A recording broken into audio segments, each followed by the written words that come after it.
Radio Educación. Desde la Ciudad de México.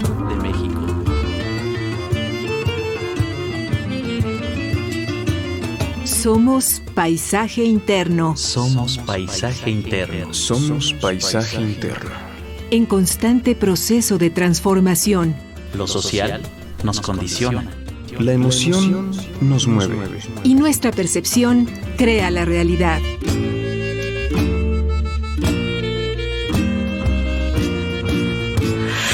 ¿Qué odio nos empobrece? ¿Qué prejuicio alimenta lo que odiamos? Mardonio Carballo.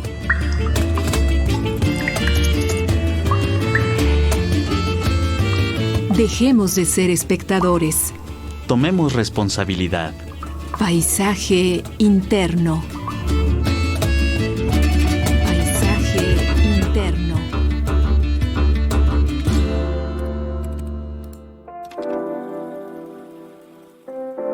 Uno de cada 3 mexicanos pertenece a la generación millennial. Representan casi la mitad de la población económicamente activa, pero para la mayoría de ellas y de ellos, el mundo laboral se caracteriza por bajos sueldos y ausencia de prestaciones sociales.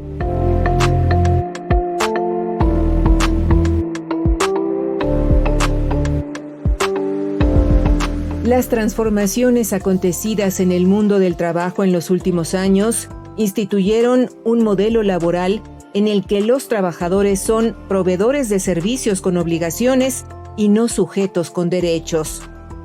Mariana Baratini, académica e investigadora argentina.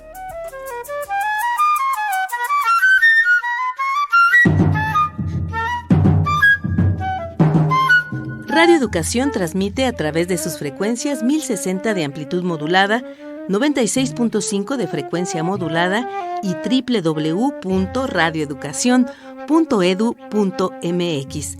Nuestros números de contacto, vía telefónica 55 41 55 1060.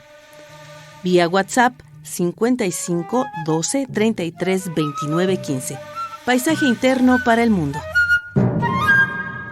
Usted que nos sintoniza, ¿se ha detenido a reflexionar en las razones que hay detrás de que a los millennials se les considere una generación que apuesta por la flexibilidad laboral? Le invitamos a ser parte de esta emisión grabada de Somos Paisaje Interno, en la cual la música juega un papel esencial. Las canciones nos persiguen, van lado a lado contando nuestra historia.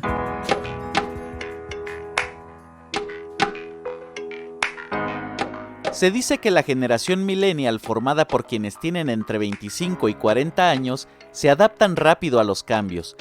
Una circunstancia que se explica en parte por haber sido protagonistas de una evolución tecnológica vertiginosa. Esa adaptabilidad a lo nuevo y cambiante parece suscitar dudas. En una sociedad de consumo afanada en vender la idea de la eterna juventud, ¿cómo afrontarán la vejez los jóvenes de hoy? Los millennials se enfrentarán a una realidad innegable. Cada vez habrá más gente vieja de acuerdo con estudios demográficos, y por tanto las pensiones de quienes las lleguen a tener serán cada vez más bajas, y esto llevará a que la pobreza en la tercera edad esté más extendida. Antes de morir quiero el cielo, el 100% por cierto, antes de que muera yo. Antes de que muera yo.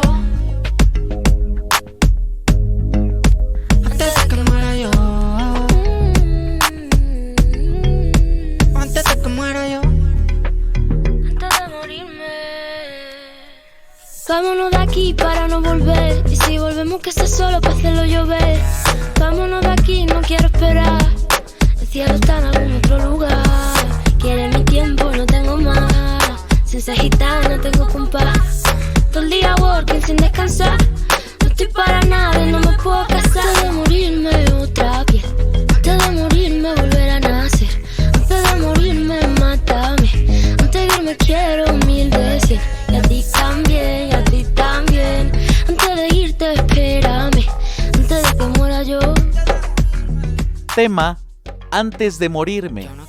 Compositores: Antón Álvarez y Rosalía Vila. Interpreta C. Tangana y Rosalía. España, junio 2016. Quiero el cielo, el 100%. Antes de morir quiero el cielo, el 100%, por cierto. Antes de que muera yo, Antes de morirme, antes de que muera yo, antes de morirme, antes de que muera yo, antes de morirme, antes de que muera yo. antes de morirme. ¿Cómo se mantendrán los millennials al llegar a viejos?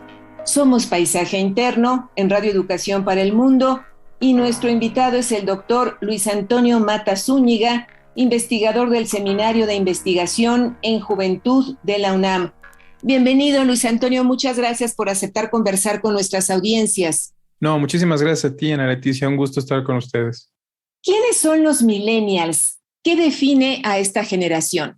Bueno, para empezar, la definición de una generación, sociológicamente hablando, es siempre complicado porque supone hacer un corte en el tiempo de determinado grupo humano. A la generación millennial, que normalmente se le denomina así más bien en los medios periodísticos que en el tratamiento propiamente de análisis social, es una generación que normalmente se ubica nacida entre 1980, 81 y 94, 95. Tienen entre 27 y 40 años, 39 años aproximadamente. La generación que la antecedió en esta misma lógica de cómo se han establecido generaciones sería la generación X, que ahora tendría entre 40 y 54 años, nacida en la segunda mitad de la década de 1960 y hasta 1980, finales de los 70. Es una generación que en México particularmente ha estado marcada por procesos de crisis y devaluación hasta el año 2000, además de condiciones de inestabilidad económica, disminución de las tasas de natalidad, disminución también de las condiciones de ingresos laborales. En fin, ha habido un conjunto de elementos que establecen y caracterizan a esta generación, como aquí se le denomina millennials, que es meramente un criterio arbitrario, al igual que los llamados centennials, corresponderían entonces a la generación que nació justo en el siglo XXI. Estos criterios, más que una fórmula sociológica particular desde la cual definir, nos sirven más bien para ubicar a cierta población de jóvenes en particular que están experimentando condiciones comunes, y en ese orden de ideas podríamos definir a quiénes son generacionalmente los millennials, que en este caso son jóvenes, digamos, adultos. No me encanta a mí utilizar ese término, pero son jóvenes que ya están en la última sección de lo que significa socialmente ser jóvenes, entre los 27 y 39 años aproximadamente. Igualmente es un rango muy amplio. Hablar de jóvenes de una diferencia entre 27 y 39 años, pues es un mundo de distancia en términos de posibilidades de incorporación al mercado de trabajo, acceso a la educación, condiciones de unión, o si están divorciados o solteros, en fin. Pero en ese rango sería lo que hoy se definiría como la generación millennial. A grandes rasgos, según la ENADI 2018, de la población joven, 34, 35% son hombres, 33% son mujeres que asisten a la escuela, por ejemplo. Estamos hablando de una población de entre los 15 y 29 años de 30.7 millones de jóvenes. Esto representa el 24.6% de los habitantes. Y también por grupos de edad, estamos hablando de que esta población, por lo menos de 25 a 29 años, son 9.4 millones de personas. Con este preámbulo que nos has dado, nos gustaría preguntarte cuáles son las preocupaciones y cuáles son los retos que enfrenta esta generación, entendiendo que lo planteamos como si fuera una generación homogénea, cuando en los hechos sabemos que no es así. Bueno, hay un montón de diferencias, como bien lo planteas. Uno de los problemas más frecuentes para abordar a las generaciones jóvenes o a los y las jóvenes en este caso, tiene que ver cómo vérseles de manera homogénea precisamente. Las diferencias que tiene que ver por región, norte, centro, sur, bajío, además la diferencia por sexo, ubicación socioeconómica, escolaridad, orígenes sociales. Todos estos elementos obligan a hablar sobre la precisión de qué tipo de personas estamos refiriéndonos. En concreto, las oportunidades que tienen este sector poblacional tienen que ver con las oportunidades educativas, fundamentalmente la incorporación al mercado de trabajo, el seguimiento de una trayectoria vital continuada en un esquema social en donde estas fórmulas de familia, escuela, trabajo, advenimiento del primer hijo y formación de una nueva familia son en muchos casos la excepción, no la regla. La sociedad contemporánea, de hecho la sociedad moderna, como se le ha venido pensando, o consideraba los procesos demográficos en el marco de una línea. Esta línea no se presenta para el grueso de los jóvenes de esta generación. Más bien son procesos discontinuos, con trayectorias yo-yo, procesos regresivos a determinadas etapas, en donde justamente la jubilación es uno de los problemas más graves que va a enfrentar esta generación por el conjunto de elementos sociodemográficos que se están estructurando y que van a hacerse presentes en menos de 20, 30 años. Y hablando de la jubilación, ¿qué es lo que piensan las y los millennials sobre esta? ¿Se detienen siquiera a considerar que un día tendrán que dejar el mercado de trabajo y las condiciones en las cuales lo harán? Es una muy buena pregunta, porque en realidad una persona joven no suele pensar en el retiro. Y es interesante al mismo tiempo porque tampoco las políticas públicas están siendo pensadas para este propósito.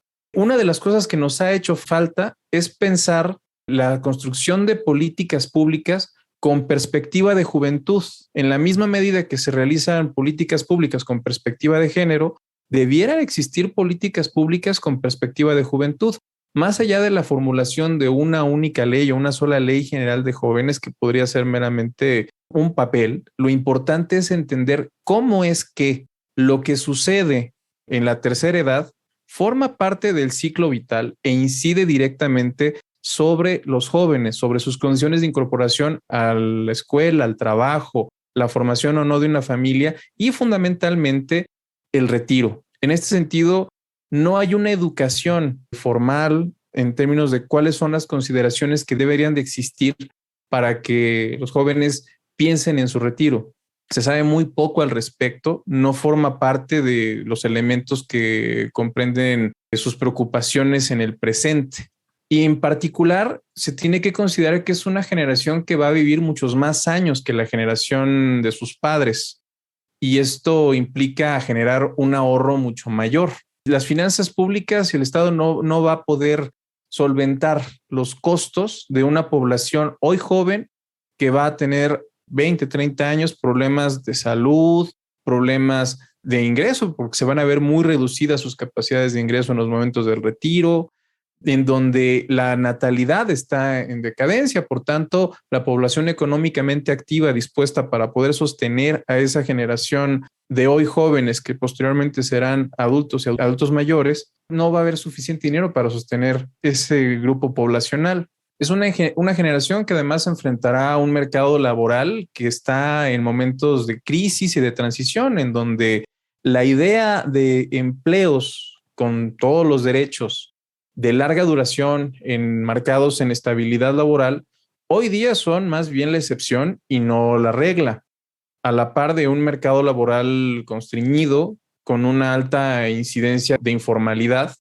además de que los procesos de automatización están obligando a que muchos trabajos que normalmente los hacían personas están siendo desplazadas por máquinas.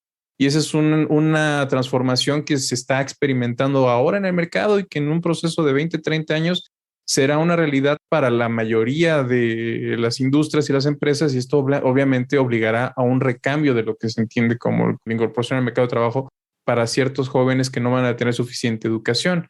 Asimismo, como ya mencionaba, hay una baja en la tasa de natalidad que reduce los núcleos familiares de manera significativa, por lo que asimismo el soporte familiar para la vejez va a ser cada vez menor. Te cuento brevemente, en el contexto urbano se concibe más o menos que en una familia para tener un hijo, se piensa que las familias mexicanas de estos jóvenes, de esta generación, en el contexto urbano, están considerando tener de 1 a 2 hijos, tirándole más a 1. Y en el contexto rural estamos hablando de que se piensa todavía de 2 a 3 hijos. Esto con un conjunto de implicaciones a propósito de lo que se asocian con escolaridad, posibilidades de incorporación al mercado de trabajo, pero en buena medida lo que estamos observando y lo que se van a observar en las próximas décadas es una baja notoria de la natalidad que asimismo presionará el retiro de estos jóvenes. Otro aspecto crucial en términos del retiro en particular tiene que ver con que el esquema de jubilación que hoy día está planeado está sustentado fundamentalmente en las AFORES y estas a todas luces van a resultar insuficientes para alcanzar tasas de reemplazo semejantes a las de generaciones pasadas. Es fundamental que se genere una cultura del ahorro, pero por otro lado, también habría que preguntarse con los mismos jóvenes, ¿de dónde se puede ahorrar si el costo de la vida hoy día es tan alto? Entonces, pedirle o educar a los jóvenes que ahorren en un contexto de informalidad, de trabajos por proyecto, en donde lo que no existe es la estabilidad y los derechos laborales, en el caso de cualquier eventualidad, es un poco pedir un imposible. Entonces, vamos irremediablemente a un problema económico muy grave para las finanzas públicas. El panorama también de los rendimientos en las próximas décadas es bastante complejo, porque en las presiones inflacionarias están obligando que incluso lo que hoy se ahorra se está perdiendo. Los intereses que se generan en una cuenta en el plazo de unos 5 o 10 años es menor al de la inflación creciente. En ese orden de ideas, lo que estamos haciendo también al guardar el dinero es quemarlo, si no se invierte de manera adecuada, si no se aprende a invertir. De ahí hay un problema que no tiene una salida fácil, porque no es nada más si pueden ahorrar que ahorren, sino de qué manera y dónde invertir ese dinero, porque no necesariamente por el mero hecho de mantener el dinero en ahorro, tendrá condiciones superiores a la inflación y no necesariamente será beneficioso para el retiro. Claro, todo ahorro es mucho mejor que no tener nada y que se acumule, además del Afore, en condiciones de una población económica activa que tenga la capacidad de estar inscrita en el sector formal.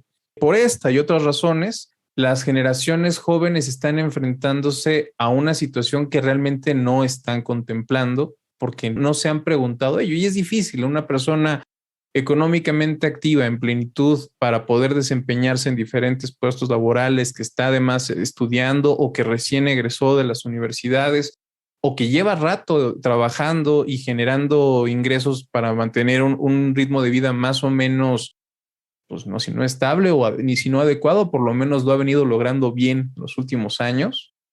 Es difícil decirle que piense en el retiro. Asimismo, esta generación millennial se está incorporando más tarde al mercado de trabajo. Esto limita en buena medida la acumulación de los beneficios que ofrece la capitalización del ahorro.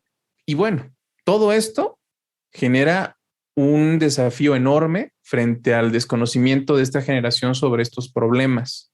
Es un tema que está pensado para el futuro, pero el futuro llegará mucho antes de lo que se está contemplando. Y no existen medidas institucionales adecuadas para hacer frente a la dimensión del problema. Y bueno, uno de los grupos más vulnerables en términos de jubilación son sin duda los jóvenes. Ahora mismo estamos viendo un problema en el recambio generacional en la academia, por ejemplo.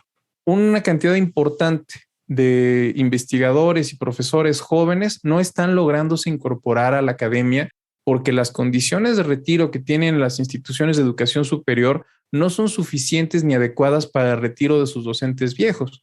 Esto implica que haya un tapón.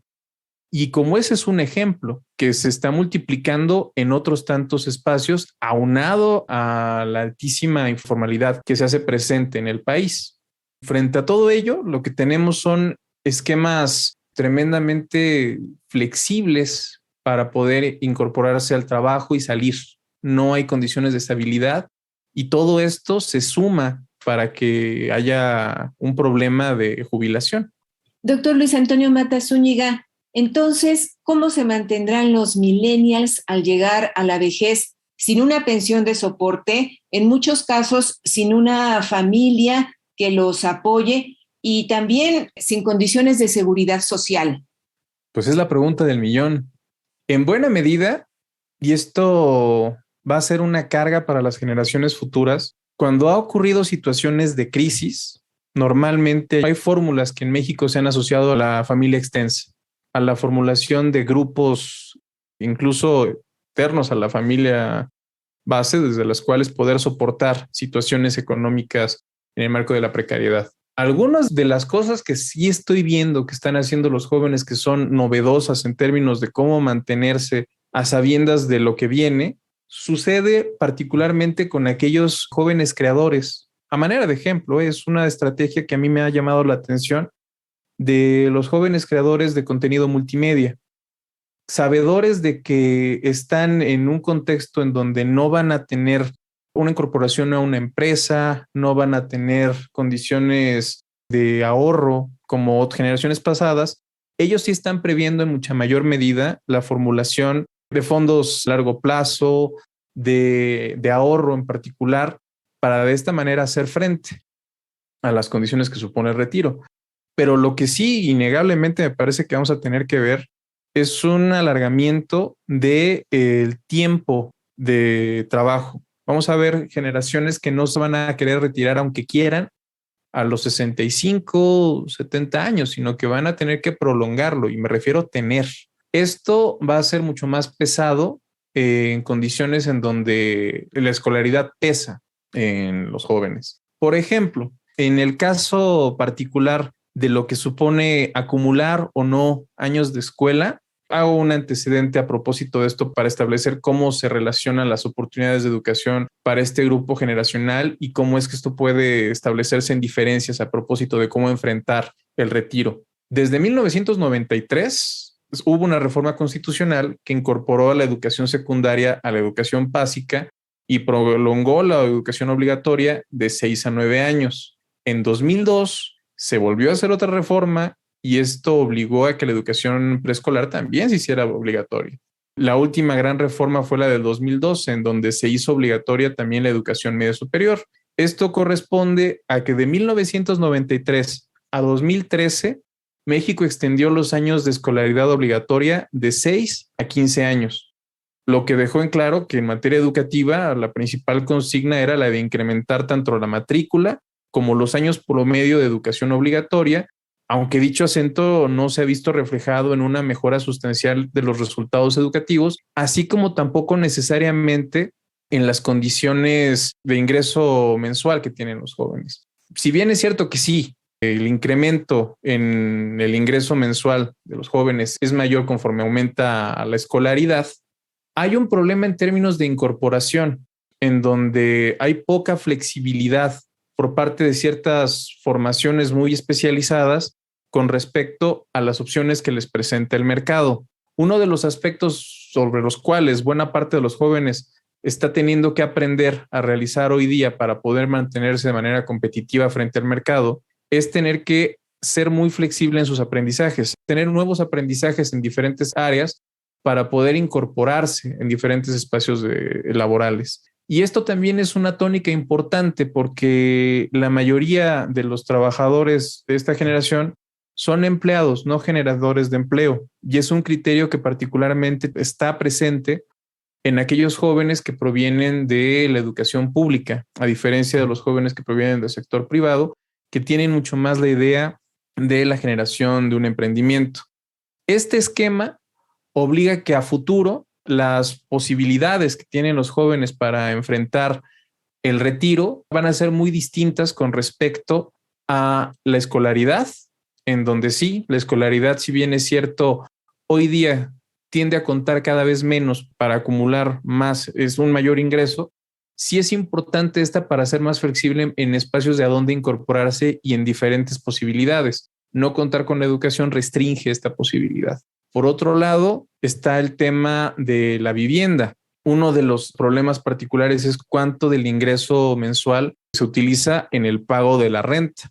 La Ciudad de México, y en los resultados que ha sacado recientemente la ENIG, Encuesta Nacional de Ingreso Gasto en los Hogares, y también otros en la ENOE, dan cuenta de que, por ejemplo, para la Ciudad de México, el pago de la renta puede superar el 50% del ingreso mensual de un joven. Esto restringe en grandísima medida también las posibilidades de su retiro. Otro elemento que también se tendría que considerar a propósito de cómo se están pensando las posibilidades que tienen este grupo poblacional para jubilarse, tiene que ver sobre el centralismo que tenemos. La Ciudad de México ofrece las peores condiciones para un retiro digno. Tenemos la renta mensual más cara, no necesariamente son los ingresos más altos tampoco acá en la Ciudad de México, y la zona metropolitana del Valle de México es el lugar en donde mayor condiciones de escolaridad se presenta y mayor competencia entre jóvenes con alta escolaridad están ahí dispuestos. Entonces, todo este escenario, aunado a una baja natalidad, aunado a la ausencia de garantías laborales y a los esquemas muy limitados que permite la Afore, implican un problema muy grave. Si me preguntas qué están haciendo, cómo le pueden hacer, es dificilísimo. El contexto es ese. Me parece que en buena medida tiene que ver con apuestas personales, formas desde las cuales pensar por uno mismo, porque no hay un esquema racional y consciente para el retiro que sea suficiente para las condiciones que vamos a enfrentar en 20, 30 años. Las perspectivas de retiro para los millennials, estas que nos has presentado, ¿son similares en todo el mundo? No, no tanto. Vaya, todo esto depende en buena medida también de la informalidad que tienen los jóvenes, de las garantías y seguridad social con la que cuentan en los diferentes países. Por ejemplo, la simple existencia de un seguro de desempleo o no, de manera generalizada, implica apuestas personales sobre una situación de crisis, la posibilidad de hacer frente a una enfermedad que puede descapitalizar a un joven y endeudarlo por años, puede estar mucho mejor solventada en otros países. Lo que sí está pasando a nivel global es que los esquemas tradicionales de tránsito, familia, escuela, trabajo, de manera normada y regular, cíclica, se están desestructurando. La automatización va a hacer esto mucho más patente en los próximos años, pero la gran diferencia tiene que ver sobre cuáles son los esquemas de garantía social que ofrecen los diferentes países. Cada vez mucho mayor riesgo, cada vez mucho más precarizadas las condiciones de los trabajadores a lo largo del planeta, pero particularmente en países como el nuestro, esto es todavía mucho más difícil por las condiciones las condiciones de informalidad que tenemos, los problemas incluso de desempleo. La población que oscila entre los 25 y los 29 años, en porcentajes a nivel país, estamos cercanos al 10% de desempleo, lo cual no es menor. Estamos hablando de una población que está en el momento ideal de la PEA, de la población económicamente activa, y no encuentra en un espacio de incorporación laboral. Además de que las condiciones de trabajo suelen ser bastante malas. Son empleos que no son empleos de calidad. Esta es una emisión grabada de Somos Paisaje Interno. El tema de este día, ¿cómo se mantendrán los millennials al llegar a viejos? Nuestro invitado es el doctor Luis Antonio Mata Zúñiga, investigador del Seminario de Investigación en Juventud de la UNAM. A nuestras audiencias, recordarles que si quieren comunicarse con el equipo de esta serie, envíen un mensaje a nuestras redes sociales. Nos encuentran como Somos Paisaje Interno.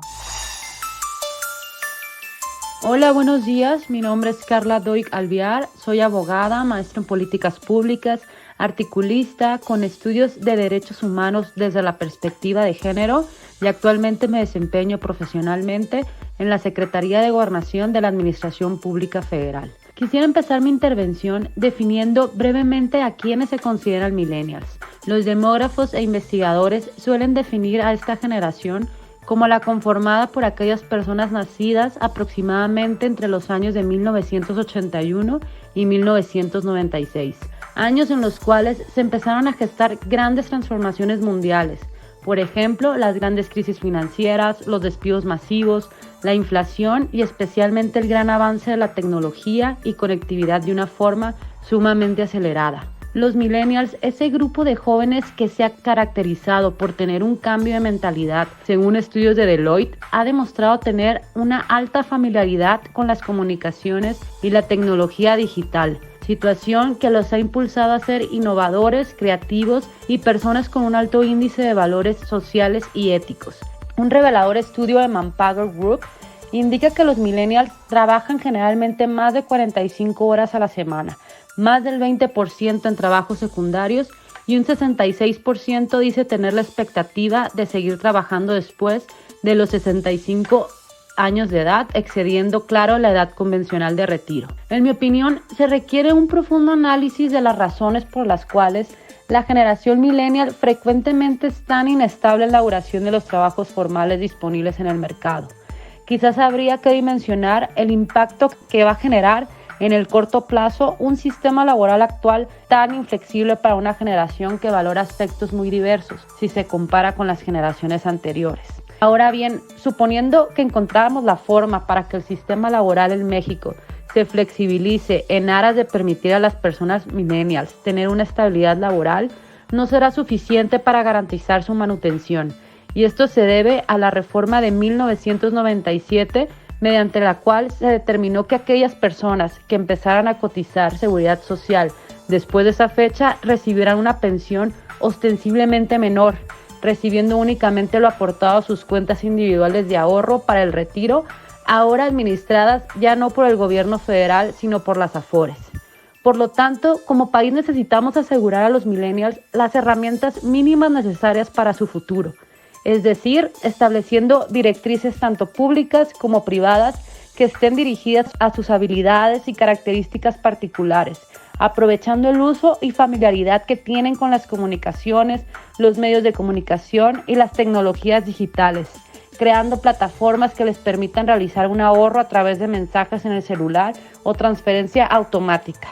Una encuesta de la CONSAR de 2017 reveló que 8 de cada 10 millennials usarían este método para ahorrar por su propia cuenta, que definitivamente es la única solución para garantizar una pensión digna para los jóvenes millennials. Concluyo mi intervención platicándoles que lleno mi paisaje interno leyendo y haciendo ejercicio todos los días. Me pueden contactar en mis redes sociales, que son mi Instagram, Carla-Doy-Alviar, y en mi Twitter, @Carla de Alviar. Muchas gracias por su atención.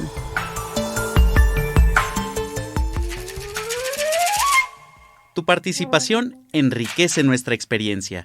Nuestros medios de contacto son el 55 41 55 10 60 o 55 12 33 29 15. A través de nuestras redes sociales estamos en Paisaje Interno y en Radio Educación.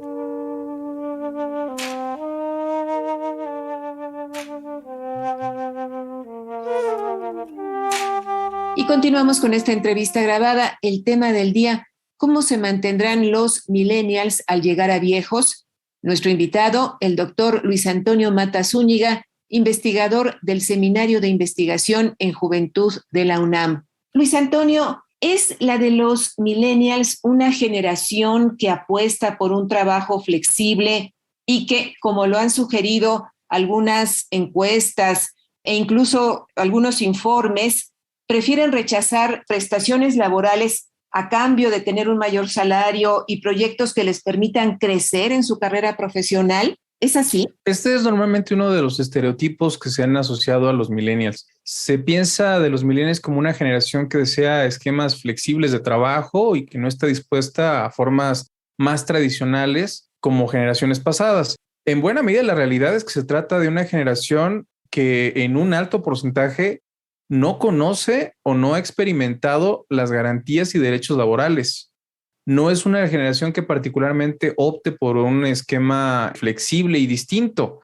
Es que más bien las condiciones que le ofrece el mercado le han impuesto esta realidad.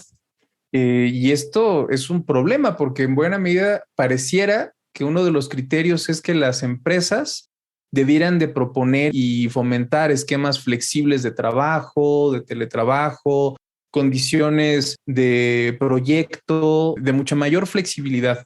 Se dice que no está en los anhelos de las generaciones jóvenes hacer una carrera larga en una misma empresa y que esto se debe de atender por parte de las empresas para captar talento y que para buena parte de los millennials pasar por una empresa es solo una experiencia más. Bueno, esto es un estereotipo que se ha afincado sobre la generación de los jóvenes en México, sobre todo esta generación que pues, ya está entre los 27 y 39 años.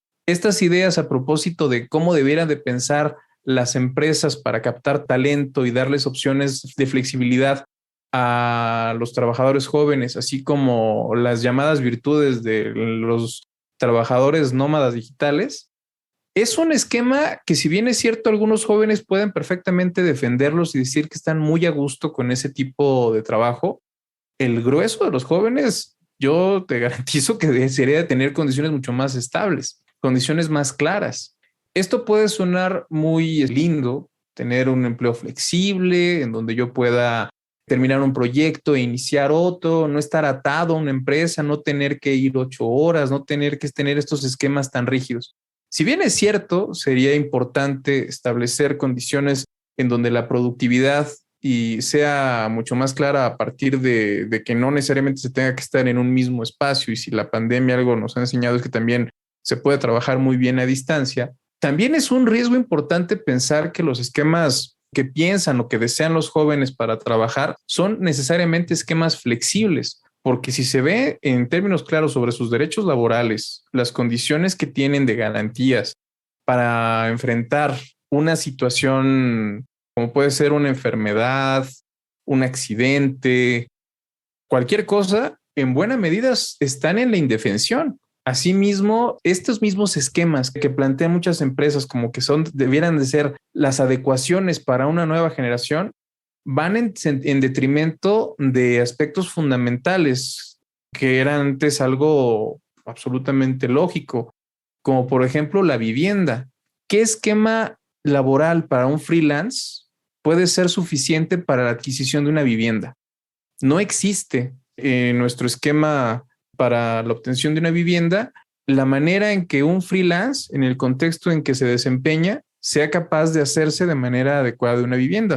Es muy costoso para un trabajador independiente hacerse de una vivienda, a diferencia de un trabajador que tenga todas las garantías sociales y que el patrón absorba un porcentaje importante del costo de esta vivienda. Eso por un lado. Por otro, los costos de un seguro de gastos médicos mayores también para estos empleados flexibles están mucho más arriba de lo que la media en ingreso pudiera pagar.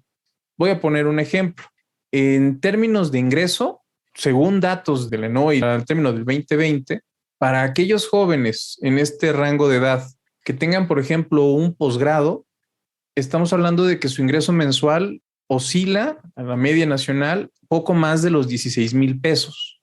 16,000 pesos mensuales para una persona con un posgrado alcanza para que él por sí mismo o ella por sí misma sea capaz de hacerse de una nueva vivienda pagando todo lo que ésta supone a través de los esquemas tradicionales, pagar condiciones de salud dignas y adecuadas en función de sus necesidades, conseguir condiciones para su disfrute adecuadas, es muy, muy complicado. Vaya, la flexibilidad así como está pensada no va de la mano con el ingreso mensual promedio para jóvenes con una alta educación. Y esto para jóvenes que no tienen este nivel de estudios va en un ingreso mensual mucho más bajo. Estamos hablando de 6,000, 7,000 pesos entre primaria y secundaria concluida, y sube un poco más en términos de bachillerato a los 9, 10,000 pesos. Entonces, estos mismos esquemas de flexibilidad que normalmente se asocia a los millennials como en términos laborales de su ingreso y cómo ellos piensan el trabajo y su desarrollo y su desempeño, están marcados por una abierta precariedad laboral y un ingreso bastante bajo comparado con las necesidades que este grupo poblacional tiene, y ya ni se diga el hecho de ser un jefe de familia y tener que hacer frente a todos los gastos que esto supone. Esto va de la mano también con la decisión consciente de muchos jóvenes en el contexto urbano que con mayor escolaridad optan por no tener hijos o por tener, en este caso, uno, por ejemplo. Luis Antonio, deteniéndonos un momento en las organizaciones, en las empresas, ¿por qué estas están dispuestas a ofrecer esquemas flexibles de trabajo? ¿Será acaso porque resulta más barato para ellas? Sí, claro, es muchísimo más beneficioso. Tener a un trabajador en una plaza implica un costo enorme, implica lo que supone todas las garantías de ley por estar por arriba de esas garantías de ley, implica también dar esquemas seguro de gastos médicos mayores, condiciones de vivienda, espacios de formación para sus trabajadores, esparcimiento, primas, vaya, es mucho más costoso. Y sobre todo en un mercado en transición, en donde una empresa se mantenga por un determinado tiempo de reciente creación, hace muy difícil que se puedan dar esquemas en donde se ocupen trabajos de tiempo completo. Es mucho más fácil, es mucho menos costoso y en buena medida es más común y se ha socializado a toda una generación en este esquema a trabajar por proyecto. Tienes un proyecto por un año, por 6 meses, por 3 meses. Al término de este proyecto se te vuelve a contratar. No se genera antigüedad, no se paga por esa antigüedad. Las vacaciones corresponden a espacios no pagados en momentos de tránsito en lo que se encuentra otro proyecto.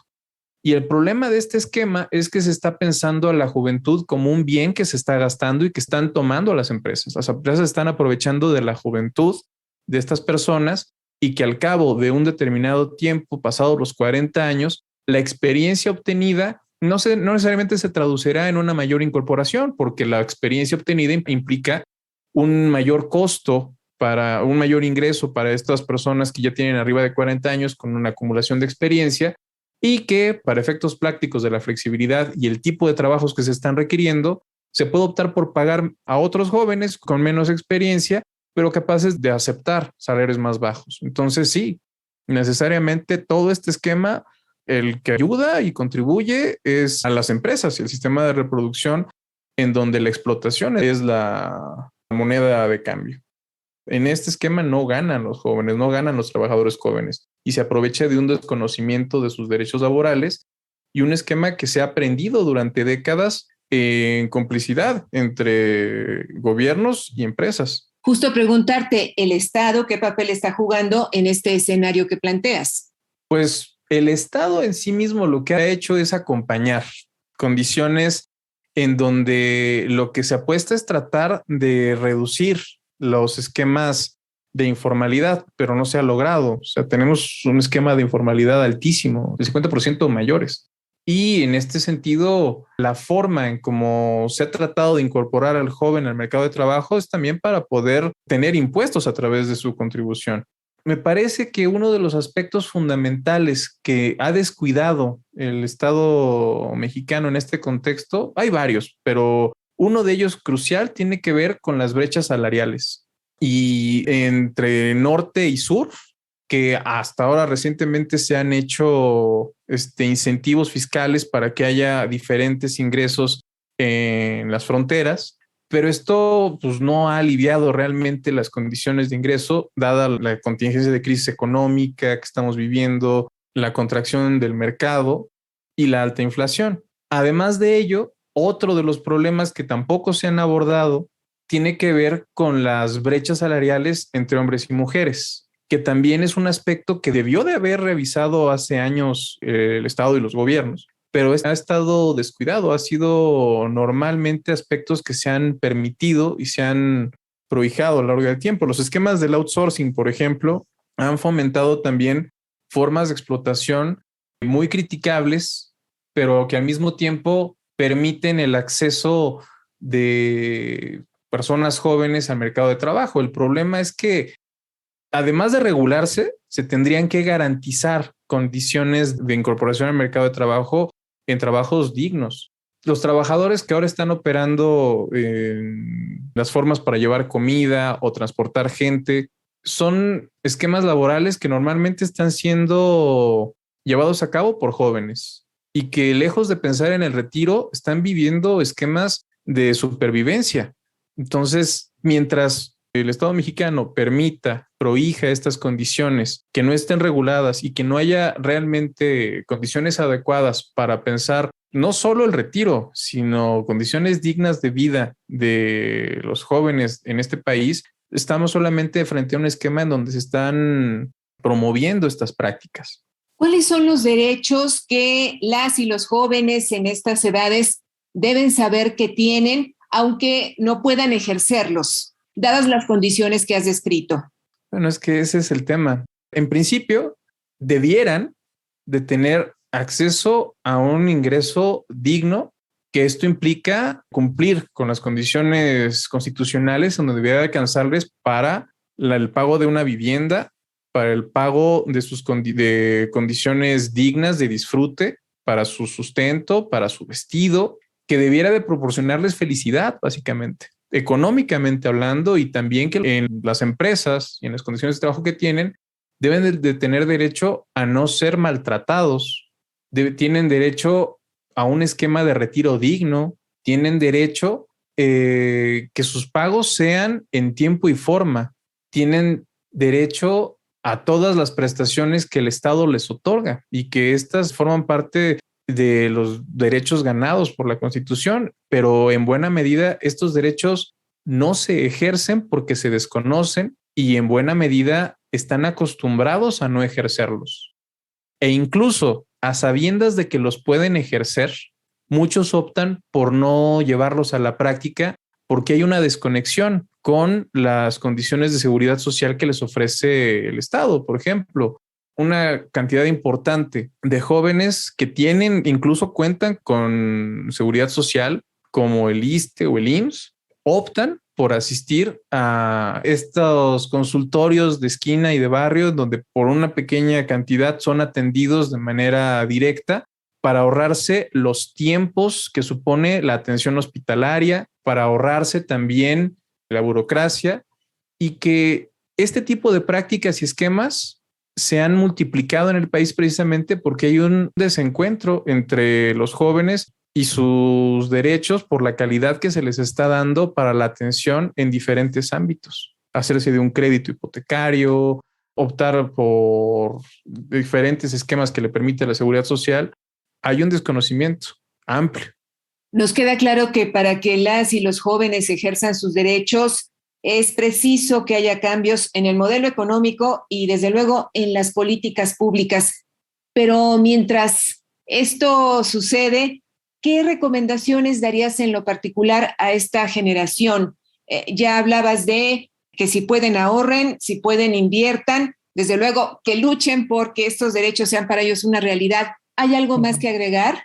Pues mira, es que yo si estuviera en condiciones realmente para decirles qué hacer ellos en lo particular, estaría hablando, en primera, tendría que establecer aspectos muy particulares porque como al inicio de la entrevista mencionamos, no se puede hablar de los jóvenes en términos homogéneos, sino que corresponden a una amplia heterogeneidad de sujetos con condiciones muy particulares. En este sentido, las apuestas individuales que ellos hagan las tienen que hacer en los términos de su situación concreta. Uno de los problemas que esto sí está enfrentando esta generación en particular tiene que ver, en primera, la ausencia de cualquier idea asociada con el ahorro. Y si se cuenta con la posibilidad de ahorrar, sí hacerlo.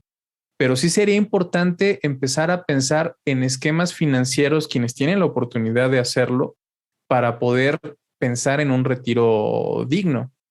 Y esto para un grupo poblacional muy particular. Pero la CONSAR sí trató de hacer un esfuerzo por generar aplicaciones móviles en donde el propio joven fuera consciente de cómo está su afore, cuál es el ingreso con el que cuenta hasta determinado momento en el que está él ubicando en su propia aplicación, hasta dónde puede hacer autoaportaciones, cuáles son las condiciones que le permitirían una mayor aportación, entender cuáles son los esquemas de trabajo y las empresas que te están permitiendo incrementar tus condiciones para el retiro.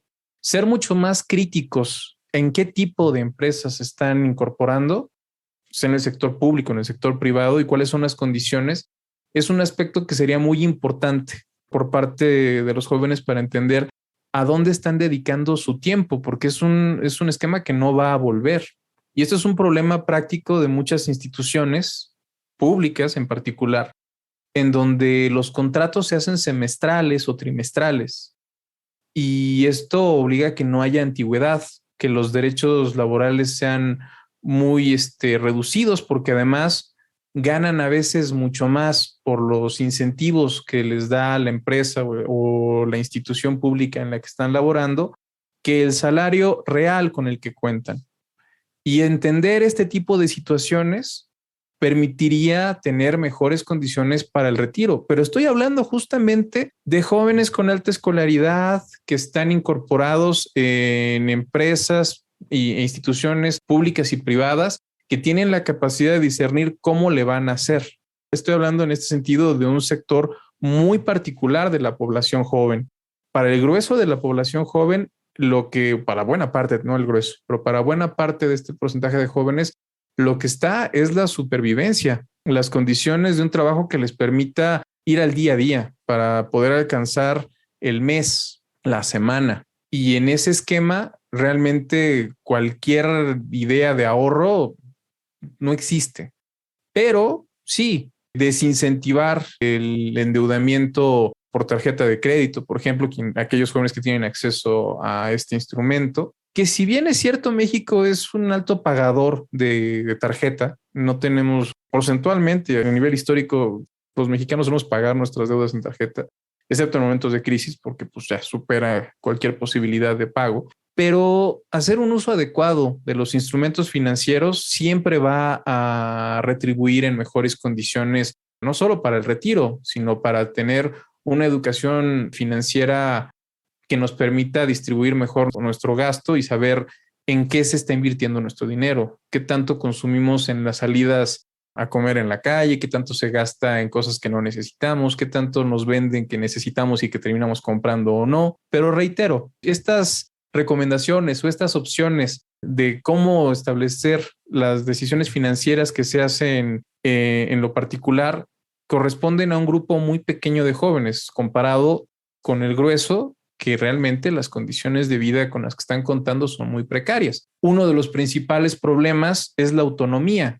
Muchos jóvenes no pueden mantenerse a sí mismos con su ingreso y optan por vivir con roomies, optan por seguir viviendo con sus padres, optan por un conjunto de esquemas que de lo que nos están hablando es de una precarización generalizada de las condiciones de vida de toda una generación. Entonces, pensar en el retiro, lejos de que suponga en realidad una recomendación para ellos, habla de la ausencia de políticas generacionales, la ausencia de políticas de juventud que convengan en entender que los jóvenes dejarán de ser jóvenes, se convertirán en adultos, formarán parte de la PEA nacional y tendrán un ingreso a la tercera edad, y que todo esto tiene que estar planificado en momentos particulares de cómo debiera de entenderse los movimientos sociodemográficos de una población. Ese nivel de planeación, ese nivel de entendimiento de cómo funciona el país es algo que nos ha faltado como nación y que es fundamental en el marco de una reingeniería de las políticas públicas que esto cobre efecto.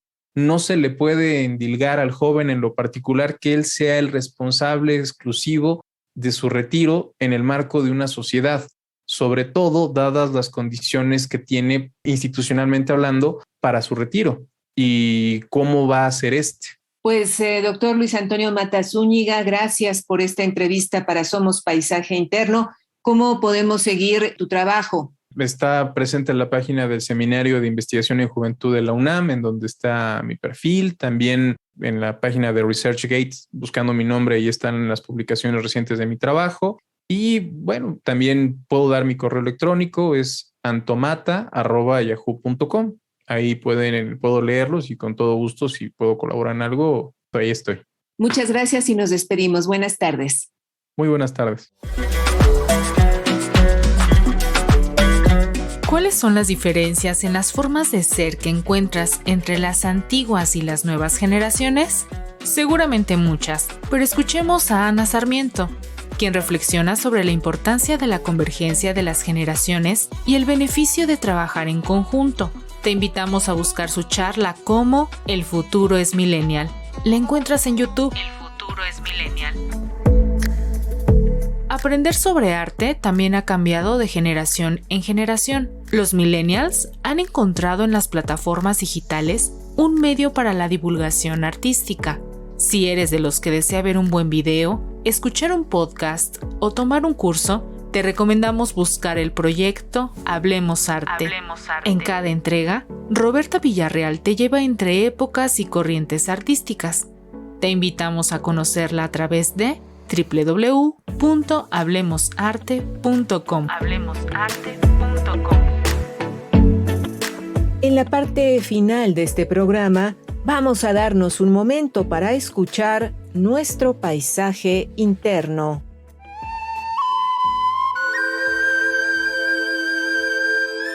Bienvenido a tu paisaje interno. Haciendo las paces con tu atención.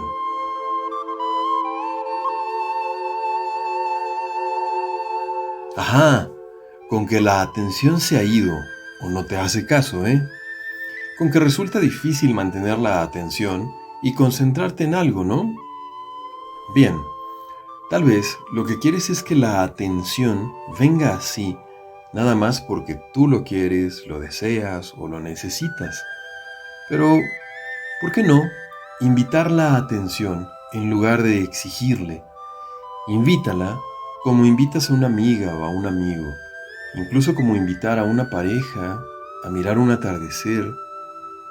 Invítale un atardecer de esos que cambian de color minuto a minuto, desde el rojo malva hasta el azul profundo, el violeta y al espacio hermoso negro tachoneado por estrellas. Invítale a nadar en esa infinitud, sin peso ni necesidad alguna, solo así, nadando en el espacio ilimitado y tus ojos relajados, sintiendo más mirada que ojos, más espacio que objeto, más infinitud que individuo. Nada, nadando en la nada, respira profundo, imagina y siente cómo te expandes y tu atención se solaza en el espacio, despacio. Y luego, mira a tu atención a los ojos y pregúntale, ¿te gustó? ¿Te gustaría que hiciéramos más a menudo esto? Lo siento, había dejado de ponerte atención a ti, no solo por alarma o por necesidad, sino por disfrute y maravilla. Gracias por estar aquí.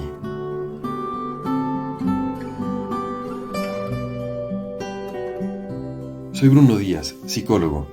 Para preguntas, cursos y consultas, envíame un WhatsApp al 55 29 52 08 24 o búscame en Facebook en Los Parajes del Alma o en Poética Terapéutica. Participamos en este programa nuestros entrevistados Luis Antonio Mata Zúñiga y Carla Doig Alvear, el psicólogo Bruno Díaz y el equipo de producción de esta serie, Marlene Reyes, Daniel García, Eliud Hernández, Edith Díaz, Ana Leticia Vargas y en la producción, Guadalupe Sánchez López. Hasta la semana entrante y, por favor, destinemos un tiempo a cultivar nuestro paisaje interno. Paisaje interno. Construyendo redes. Transmitimos desde la Ciudad de México por las frecuencias de Radio Educación para el Mundo. Transmitimos para el mundo. Radio Educación.